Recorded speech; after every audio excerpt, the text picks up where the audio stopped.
अरे बहू रानी तो सारा सारा दिन कमरे में बंद रहती है, कोई काम भी नहीं। मैं तो बोर हो जाती हूँ, क्या करूँ। तभी मीना की सहेली रीना उससे मिलने आती है। अरे मेरे घर का भी यही हाल है।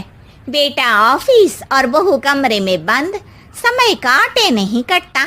लेकिन अब सच मानो तो वक्त ही नहीं है कि वक्त से रोटी भी खा लूं। अरे बहन, मुझे भी बता दे कौन सा जादू चलाया है। मैं भी अब जिंदगी के बचे कुचे दिन आराम से काट लूं। दीवारें देख देख कर तो बोर हो गई हूं मैं। रीना मीना को एक स्मार्टफोन देती है। ये ले, ये है वो छड़ी जो जादू करती है। इसमें मैंने तेरा फेसबुक अकाउंट भी बनाया है, एंजल प्रिया के नाम से। बस अब यहाँ दोस्त बना और सबसे बातें कर।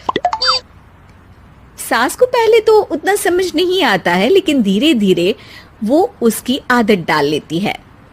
माँ जी जल्दी से खाना खा लीजिए, मुझे थोड़ा काम है। अरे तू जा, मैं खा लूंगी, अभी वक्त नहीं है। और सासू माँ मोबाइल में मुंह गड़ाए जवाब दे देती है। बहू समझ ही नहीं पाती और वहां से कमरे में चली जाती है।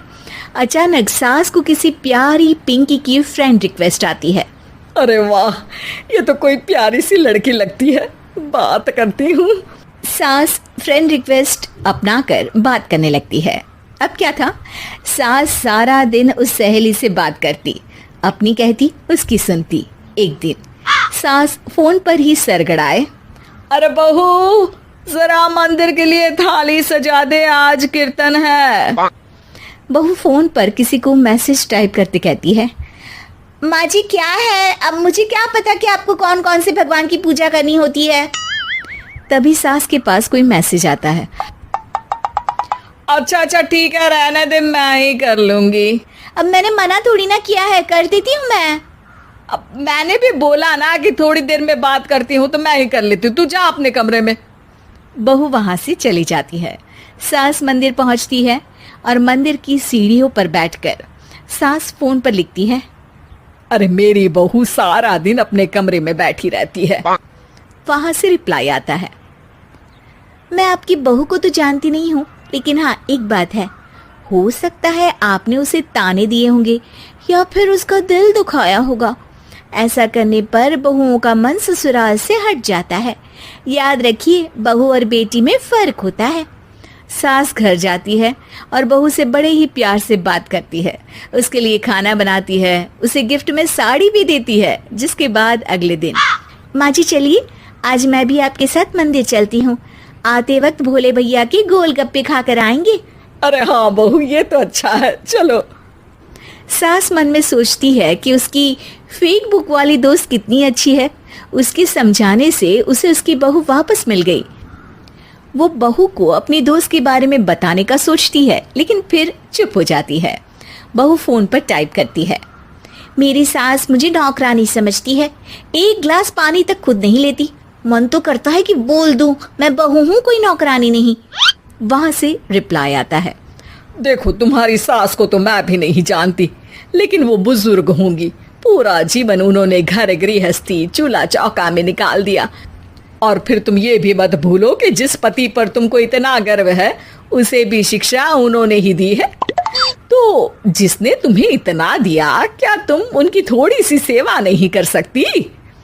बहू भी अगले दिन से सास का सारा काम करती, उनके पैर दबाती, उनका ख्याल रखती, उनके साथ घूमने जाती। एक दिन सास, बहू ये लो मेरा हीरे का हार। पहले तो सोचा था कि अपनी बेटी को दूंगी, लेकिन आज जब मेरे हाथ पैर में दर्द था तो तुम मेरा साथ दे रही थी। समय पर खाना पानी देकर तुमने ही मेरा बुढ़ापे में साथ दिया।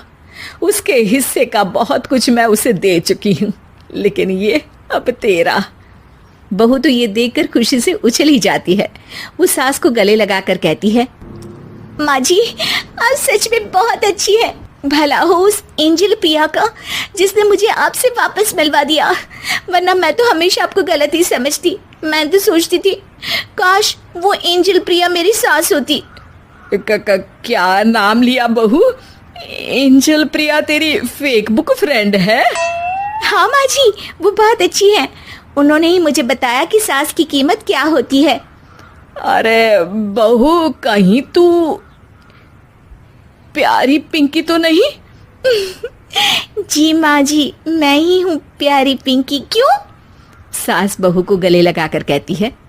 मैं भी यही सोचती थी कि काश प्यारी पिंकी मेरी बहू होती। शुक्रिया बहू। सासू माँ, शुक्रिया तो हम दोनों को फेसबुक और सोशल मीडिया का करना चाहिए, जिसने हम दोनों को एक दूसरे से दिल से मिला दिया। अब तक दोनों को समझ आ गया था कि जो खुशी वो बाहर ढूंढ रहे थे, सच में तो वो उनके घर में ही थी।